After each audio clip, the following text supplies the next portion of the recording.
thank you all so much for coming back to this final session and for such amazing papers. I mean, this roundtable will come, our speakers will all reflect a little bit, and then there'll be more of a kind of discussion, but I'm sure our lovely speakers will also like to hear from you as well. I think something that's really struck me throughout this is the kind of tensions, often competing tensions, but sometimes quite complementary tensions between different types of love, the kind of abstract love, the different types of love that we might have for country, each other, friends, romantic love, all of these things, but also the expected love and the imposed love that different kind of forces place on us. So there's also a beautiful array of disciplines here, which I know a lot of us have discussed. So I will introduce everyone first, and then they will speak for 5 to 7 minutes, and then we'll have that discussion. So we're going to start with Malika Saleh, who is a third-year PhD student at SOAS, at University of London. Her doctoral project examines what does it mean to be human by exploring Arab women's lived experiences in the widow camp and the informal refugee camps in, is it Bekaa Valley in Lebanon. Then we'll have Dr. Ellie Davis, who is a writer and researcher whose work focuses on the culture and politics of domestic life in Ireland and elsewhere. She's published widely for both academic and non-application. Apparently I can't speak, I'm sorry. I feel like it's the holding the mic at the same. Yeah, the non-academic publications, and her first solo authored book, which I'm really looking forward to, The Spinster Cookbook, Culture, Politics and Pleasure in the Single Woman's Kitchen, will be published by Indigo Press in 2026. She's now based in London, but continues her work on home and conflict in Belfast and the north of Ireland. Then we'll have Professor Donal Hassett, who is Professor of History at Maynooth University. His research focuses on the legacy of conflict in colonial contexts, especially the French Empire. He is the principal investigator on the European Research Council Starting Grant Project. I want to say Colvert, but because it's French, Colvert. Cool. Ex-soldiers of empire, colonial veterancy in the interwar world. And then last but very much not least, we have Bayan Haddad, who is an instructor of English literature at Bezait University, Palestine, and who is the George Antonius Visiting Fellow at St Anthony's College, Oxford, for the year 2024. Bayan's current research suggests a post-colonial comparative literary reading of Northern Ireland and Palestine, and she's also interested in trauma narratives and translation, and also seems to be on a constant speaking tour of, well, everywhere currently, which I have enjoyed being listening to. So without further ado, I will pass on to Malika.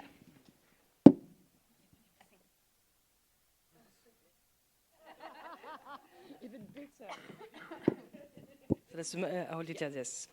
So hi everyone. So my PhD explores Arab women's lived experiences in the refugee camps in Lebanon. And the question I ask is how women navigate the overlapping systems of power in the camps. So listening to the amazing presentation in the last 2 days made me think of love within those structures of power and how it relates to the patriarchy as part of the wider colonial racist gendered ideology.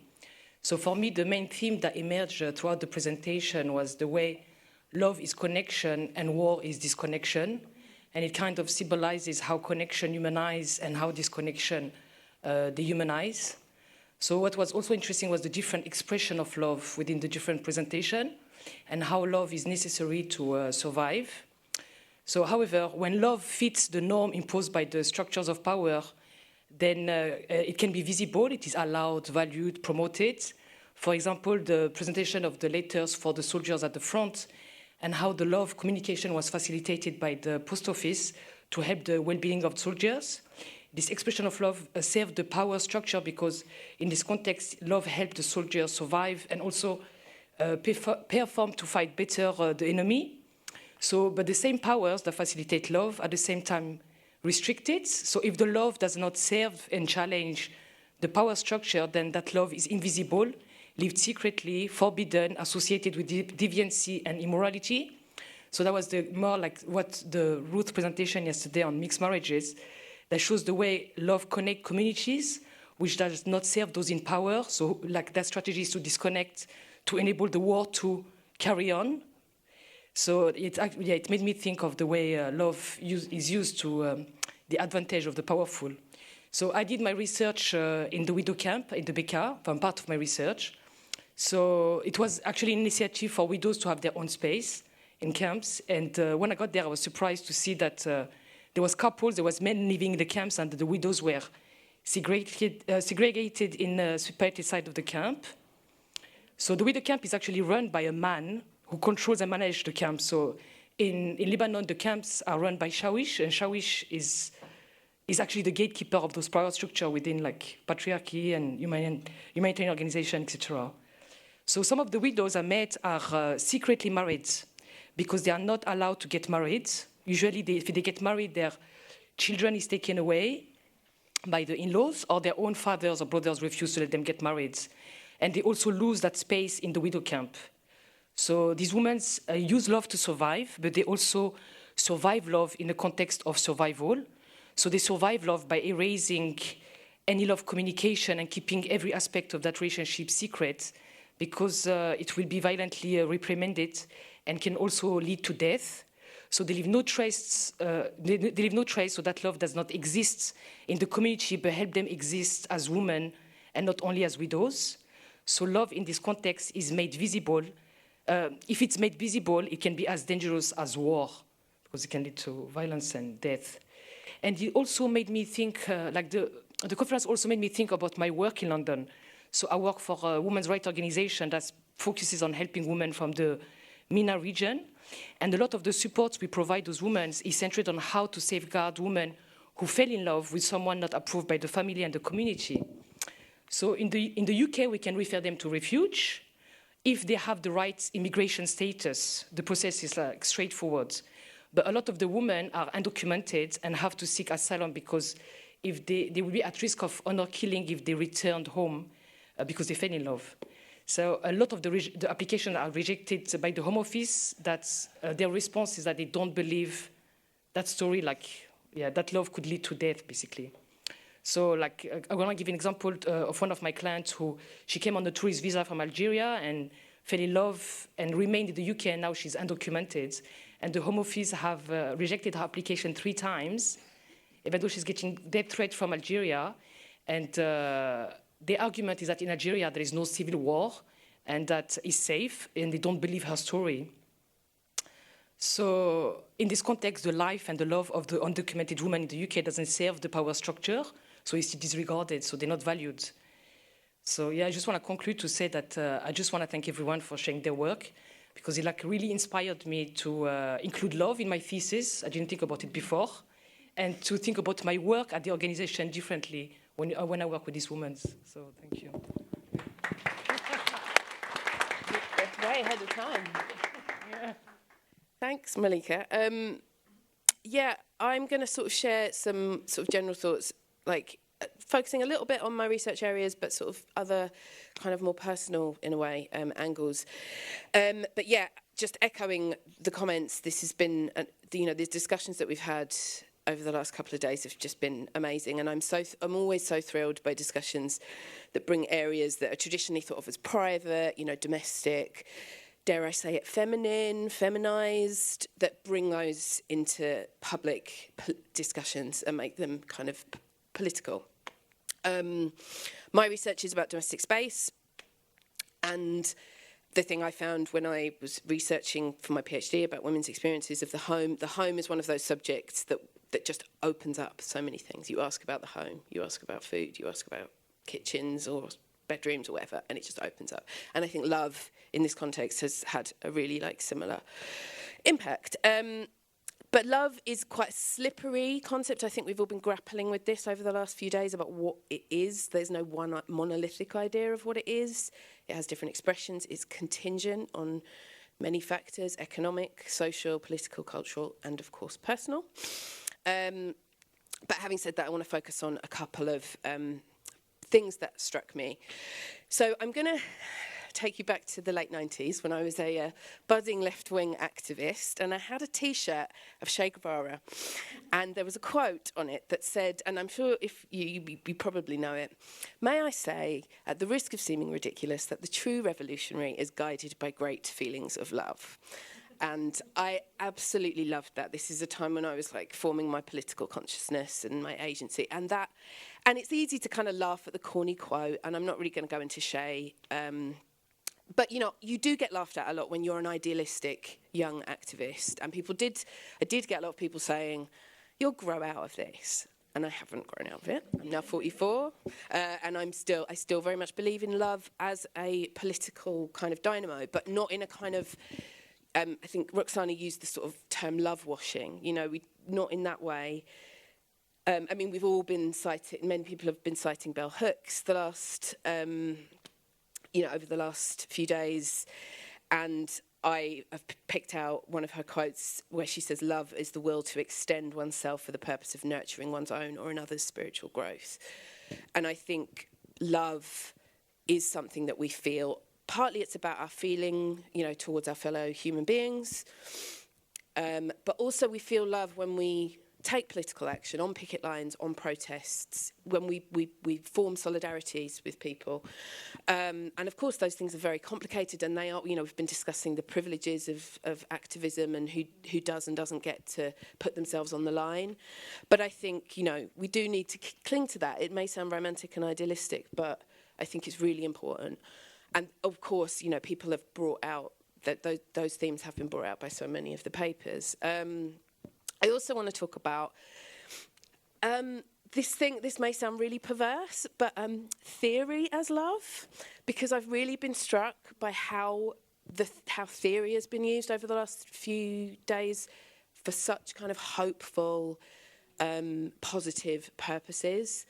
I think, Sabiha, you talked about the possibilities of vulnerability, and like, of course, again, who gets to be vulnerable? These are questions that we need to think about. But Bell Hooks talks about theory as a liberatory practice, and I've found, you know, I wasn't intending to be so personal, but I was thinking that, you know, at times, very difficult times for me, when I have been feeling, you know, at the end of a long-term relationship, for example, when I was in a lot of pain and feeling very excluded from a certain type of heteronormative couple love, I was reading people like Bell Hooks.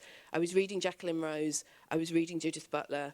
I was reading Sarah Ahmed, and these people were making me. It was such solace to read those people who were kind of opening up a space to discuss vulnerability and human connection and holding different ideas at the same time. And I will conclude, I think Alison's probably heard me wheel this quote out before, but it's by Jacqueline. It's a quote from Jacqueline Rose, who is one of my absolute favourite thinkers. And if you haven't, by the way, just as a sidebar, there's a fantastic Fitzcarraldo podcast where she's in conversation with the writer Helen Charman, and she's talking a lot about the current situation in Israel-Palestine, but she's also talking about her fantastic psychoanalytical kind of lens on politics. But she talks about feminism needs to make it its business to engage with the landscape of the night. And in a way, the night, that can make it sort of sound like something dark, but actually like that darkness, that complexity, thinking about those spaces that are hidden, where we find things difficult, where we confront our vulnerabilities, our interdependencies, all of those things. That is that's what we should be doing in our politics. And I think love is a way of kind of engaging with that. So.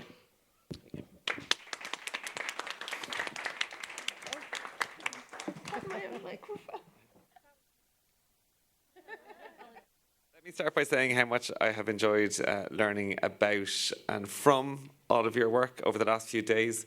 One form of love that has run through a number of the papers and was certainly evident in the performance and poetry of Michael Longley and the commentary of Edna Longley with him, and that whole kind of thing was that of intellectual intimacy, kind of a meeting of the minds. I don't want to over-egg the pudding, but I've certainly felt that we have collectively had a meeting of the minds and the spirits over the last few days, and for that we can be most grateful to our wonderful organisers.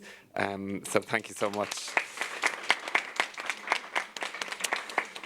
So I have 4 main points that I think are very historian-y points, but hopefully they're useful for everybody in the audience.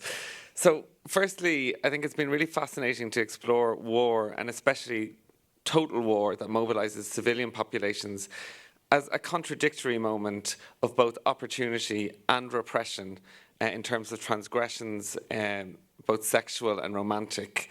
So wars through the mass movement they generate, and the shifts in the gender and racial structure of society open spaces for forms of intimacy traditionally stigmatized. So we've seen that with homosexual love in Belfast. We see that in interracial relationships facilitated by the transport of colonial troops. However, it's often also the case that discourses of unity, strength, and purity that come to the fore in times of conflict ultimately lead to a much stricter policing of boundaries of sexual and racial propriety. So there in Tom's paper, for example, there was this really interesting contrast between how gay sex in Belfast during the war was kind of permitted, and contact between men and women was really policed. But in my own research, I was really reminded of some of the kind of tragic cases that crop up in the French colonial archives of French military officials doing all they can to extinguish developing relationships between Vietnamese workers and French women during the First World War. So that includes informing the families of these women, transferring the workers away, holding back correspondence, and ultimately sending the men back to Vietnam.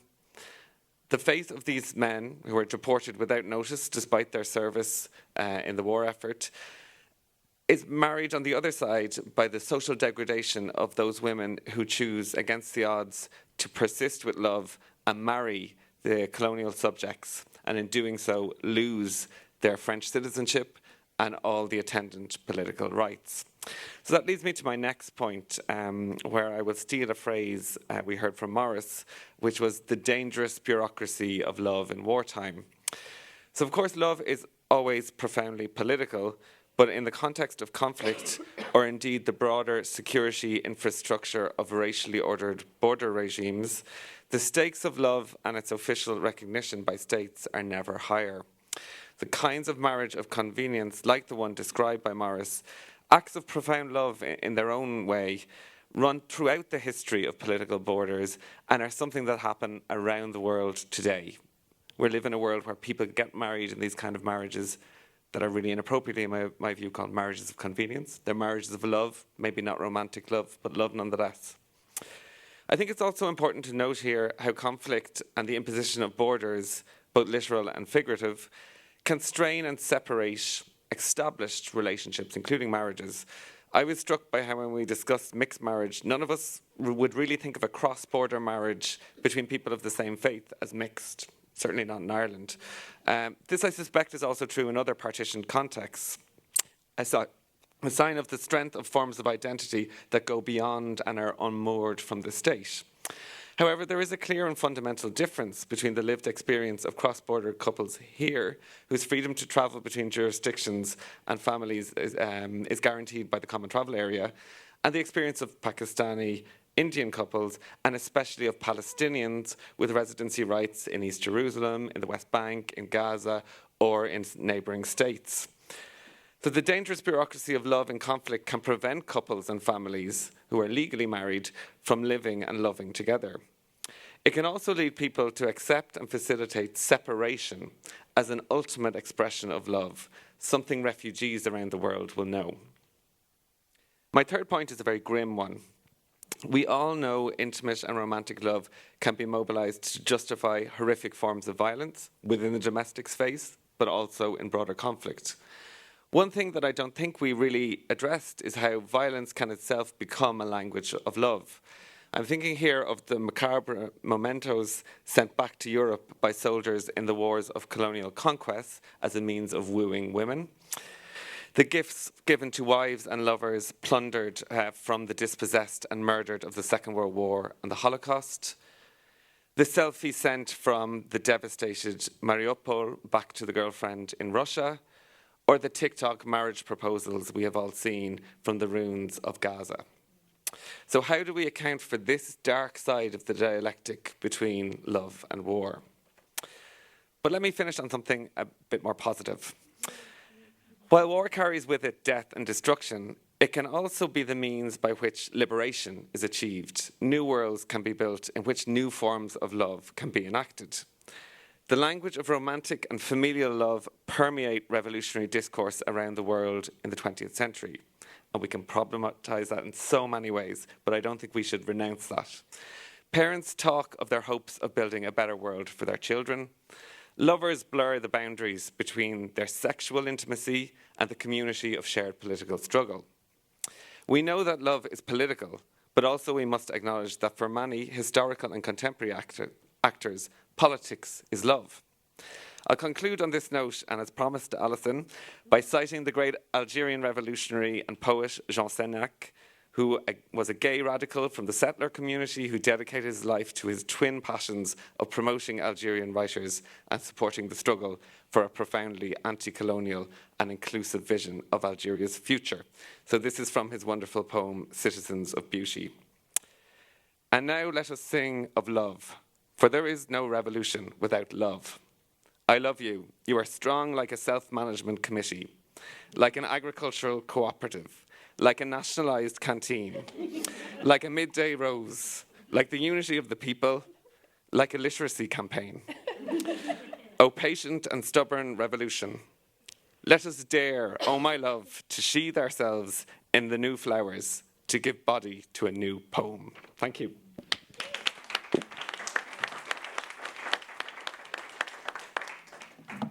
Thank you so very much. I would first like to thank Ruth and Alison. The symposium is indeed a product of love. Also, thank you so much for the inspirational speakers. I've learned so much. I have so much food for thought that I would like to reflect and digest later. For now, I'll just have a couple of things to say. I'm currently working on contemporary Palestinian literature, so I would like to draw my reflections from Adania Shibli, a Palestinian writer in 48 land, which means that she has the Israeli citizenship and she lives in Jerusalem. And I have been told that she's in Ireland, so she's in Dublin as we speak, so she's close. I'd like to start with her commentary, or her first notion, which is love with language, because we have been communicating through this, not only through this, but mainly through this. So she says, there has always been a kind of love in my relationship with language. I love language, and I hope it loves me in return. In this love, I don't exploit language to reach to another place. Sometimes, just as we wait for the one we love to come, I wait for the language to come to me, and I accept this waiting. The relationship of demand and command doesn't exist in this love that I feel for the language. Anti-capitalist approach to language. For Adania also, love is not writing about people or about a place, but from within a place and with people. And I think we have listened to an array of powerful speakers talking about faithful witnessing, seeing people as concrete also, and giving them the agency and dignity that they deserve. My second notion draws from Adania Shibli's novel, aptly titled We're All Equally Far From Love. And it was published in 2004 and translated by Paul Starkey in 2012. What is interesting about this novel is that it is made of an introduction, 6 measures, and a conclusion.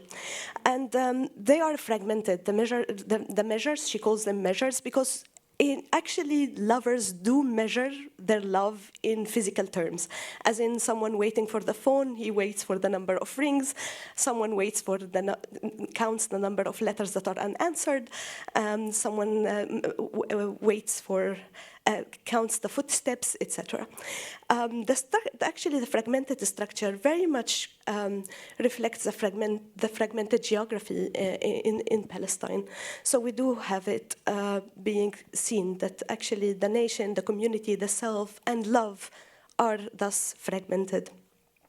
What is interesting is that Adania Shibli, read the translation, and she decided to take the letters that are in the Arabic version that actually kind of explain where everyone is going, and in English they were omitted. So the translator has to say, readers with access to the Arabic original will note that the 6 letters referred to or numbered on page 25 of the English translation have been omitted from the English version at the request of the author. It's no longer a stricted translation of the original, which means that readers in English do have to suffer double absence, in a sense, because of the context of a fragmentation. This gap between languages becomes a distance between fragments, according to Nora Parr. So here, language can actually play a role in an anti-colonial resistance in a world that is not yet post-colonial. The last observation from her is from her novel Minor Detail, which I think is widely appreciated in English. It got it translated by Elizabeth Jackett in 2020. And I have been thinking of this because so many of you have shared wonderful work, archival work.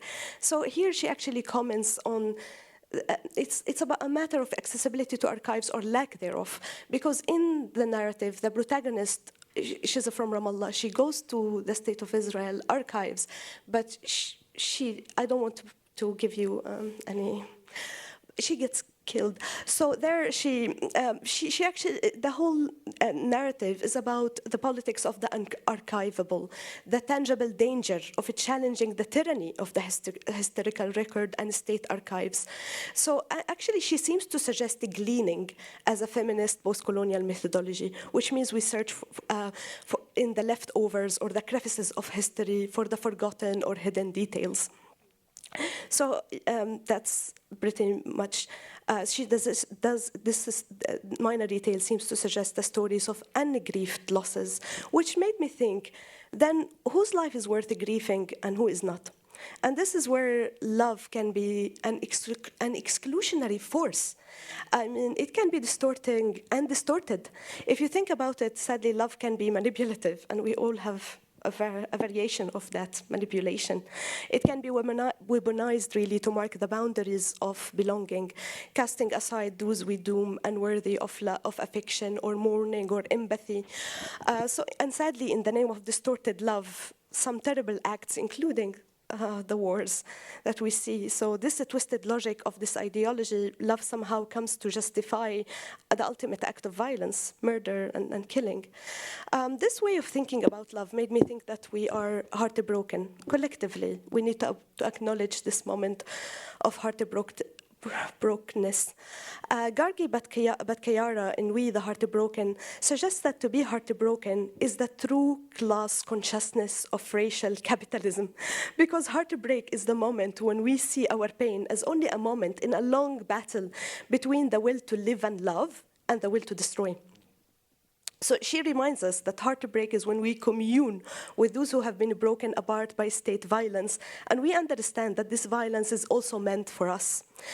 And she actually says that the destiny of the heartbroken is to wish for something better and completely new for those who come next, because it's only we, the heartbroken, who can truly battle and long for a world where no one feels like this again. I guess here, I don't know what is the relationship between Palestinians and the prefix rebuild, reimagine, resurrection. So we definitely have a relationship with it. But yeah, this is an act for love to reimagine a new word, because we are genuinely heartbroken by this one. I will finally read a poem. I will conclude with it. Just to give you a bit of a background information about this poem. In Arabic, the word love means, it's pronounced HB, hub, and harb, war, it's actually HRB. So there is only one letter, which is R, between love and war in Arabic. So there is the Gazan voice, Ahmed Murtaja, who wrote this poem. And I'll just read the excerpt related to that. Tonight, I fell asleep thinking about love, hub, ignoring the Arabic ra, that one flick of the pen that splits love down the middle, turning it into harb, war. I told myself that this word, as Milan Kundera once said, cannot be taken seriously, even in war. But in love, it's possible. Thank you so much for taking the possibility of sharing about love.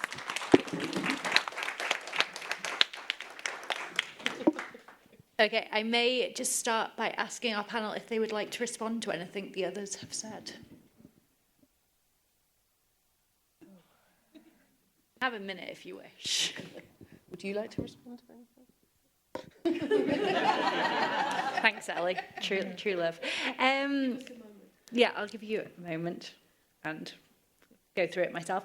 Well, one thing I was thinking before Bayan kind of took my point was that we keep talking about love as language. And so often nowadays we hear about love language.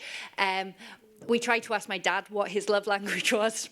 Didn't go down well. He was thoroughly confused. But this whole idea of time and how love changes over time, but also how giving people time is an act of love. Not just your time, but also this whole act, which I think has come out a lot over the talks, of that actually listening is an important act of love, but also giving other people time to raise their voices. And I think especially when we're talking about how love acts within expected structures and how that fits or doesn't fit, I think that, this kind of raising up other voices is important, which is slightly ironic as I am the chair and I am now taking the time to make you listen to my thoughts.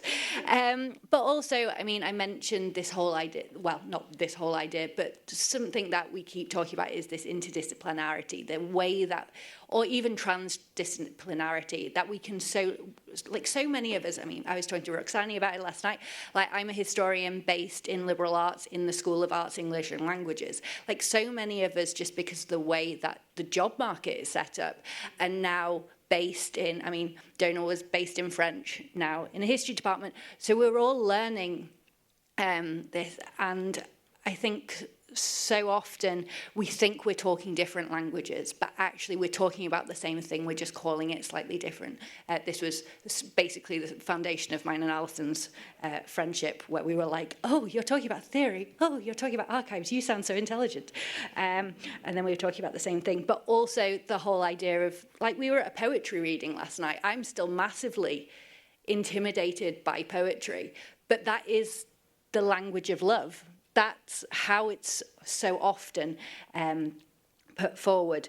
So this whole idea of love looking different and being performed differently, whether it be raindrops on a tree in a photograph, or the touch of a nurse's hand on someone in the hospital, that care, but also that kind of love.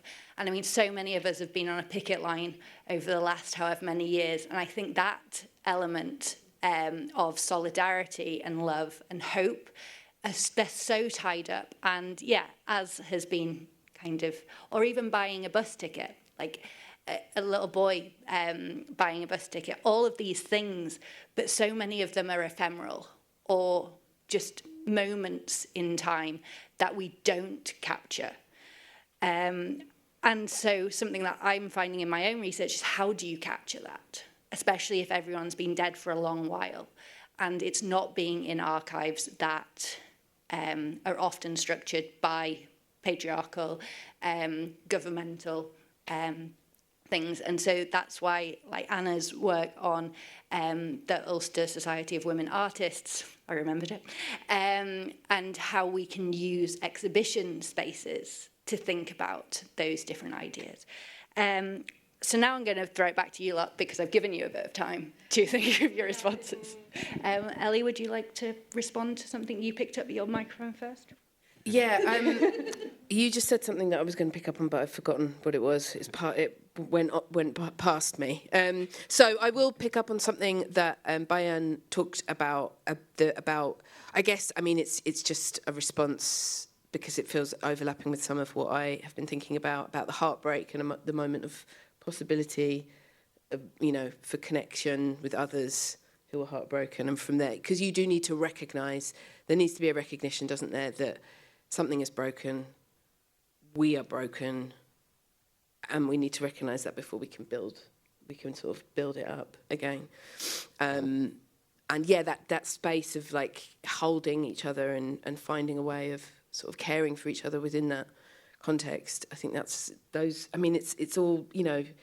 You could easily fire back the question and be like, well, what does that look like then? How do we make that work? But you know, I think it's important to just create the space to have the conversations first, because so often we're being asked, especially if you're on the left, you're like, well, what's your practical solution? You know, and actually, like, sometimes we do just need to, you know, open it up, open up the possibilities and the broader kind of conceptual discussions. One of the things I've been struck by, due to the kind of interdisciplinarity of the conference, is where people find love. You know, when they're talking about their research subjects, much as I know that concept. And I mean, I found that really inspiring. And I think one of the great joys of interdisciplinarity is hearing the questions other people ask of their subjects. And if you're a historian, you can ask those questions. I mean, you just ask them of your files or your archives, or you reimagine what your archive is, but you can certainly ask those questions. And I've been thinking about that in my own work. And, you know, for certain types of historical actors, it's quite easy. Even, you know, the classic one I always go to is Sally Hedge, who was the leader of the first Algerian nationalist movement. And I want to make like a film script about him and his wife, because his wife was a anarchist, daughter of an anarchist coal miner, and they lived in an interracial relationship in Paris together in the 1930s. And in his revolutionary autobiography, he talks about sometimes she was the breadwinner because he was out doing revolution, and then sometimes when their second child, Ali, was born, he had to go back to work because the child wouldn't latch on, so he had to buy high quality milk. So he had to give up revolution for a month so the child could be fattened up. But that's a revolutionary who's writing about his life, whose memoirs have been kept because he was the leader of this big revolutionary movement. When I look at the other kind of historical subjects I focus on, which are veterans of the First World War and the colonial world, like few of them have memoirs. And where I've found love in my in a hopeless place, to quote Rihanna, who was a big fan of this part of the world, is in a really hopeless place, which is people writing to the government, widows, orphans, writing to the government for money, for news. And these are generally women, illiterate women, who have hired public scribes to write to the government to ask things like, I haven't heard from my son for 4 years. Is he still alive? And can I get some money? You know, how am I going to feed my other kids? And that's where you begin to see love enter the archive, both as a strategy, but also as a real emotion, and one that has concrete economic effects on how people live. So I think, you know, a lot of historians are bad thinking in that way. So interdisciplinary work really can structure how we do that. So I've learned so much from this, and I'll bring it to my practice. But I encourage everyone to think that way. Thanks. Yeah, this is actually a call for us to decolonize academia.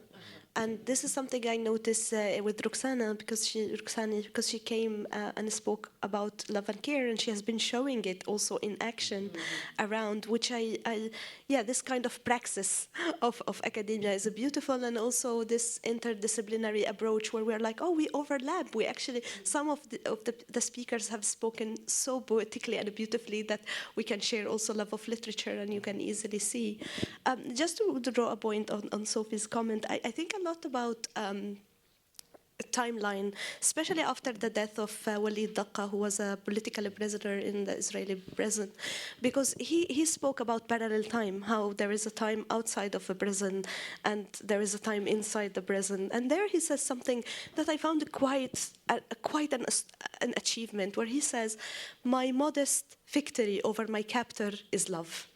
And if you think about it, it's not modest at all for someone to keep loving even the captor, to even send love to the oppressor. And here I don't mean it again in the cheapening term of love everyone and all of that, because we have had some insightful articulation into that.